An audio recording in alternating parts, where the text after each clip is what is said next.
next contestant is from Sri Lanka, Anudi Gunasekara.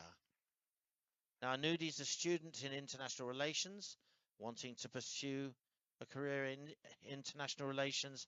Since becoming Miss Sri Lanka, Anudi's led numerous BWAP projects, reaching nearly 10,000 women and girls, and therefore this question has a lot of relevance.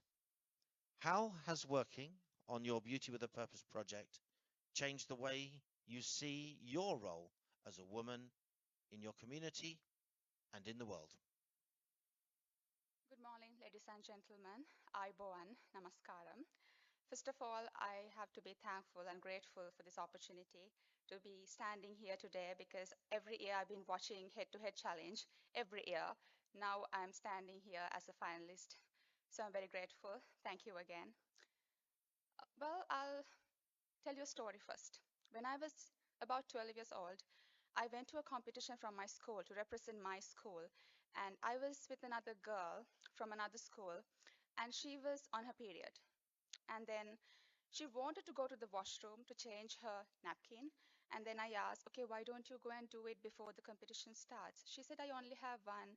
I'm not, uh, I don't have many, so I can't use it. I don't want to waste it. At that time, I was like, why does this happen? What does she mean? Because I never had that problem growing up.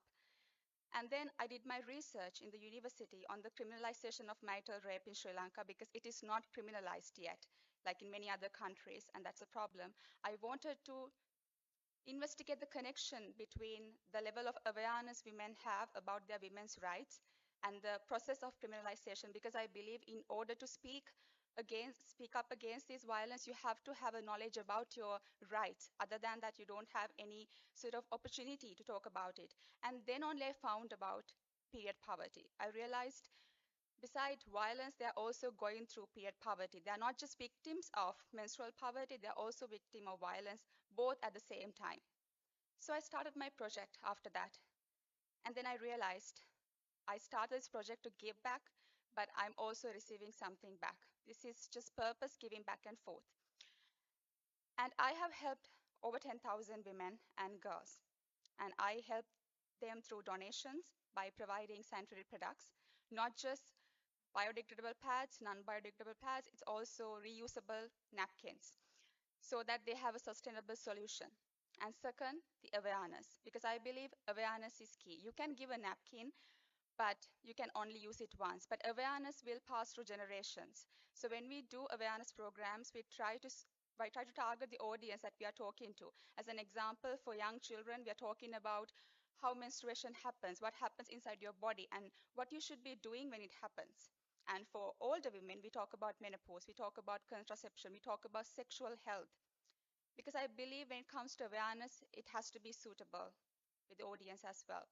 And then the third thing is policy recommendation. Time. In Sri Lanka, the rate on sanitary napkin is 51%, and we had to reduce it. So I met the Prime Minister of my country to talk about it. At the end of the day, I realized by trying to give them something, I also received a sense of purpose. And I no longer believe that Time. women should be limited to things like this. They should have a voice to talk about these things and bleed with dignity. Thank you so much. Thank you very much, Sri Lanka.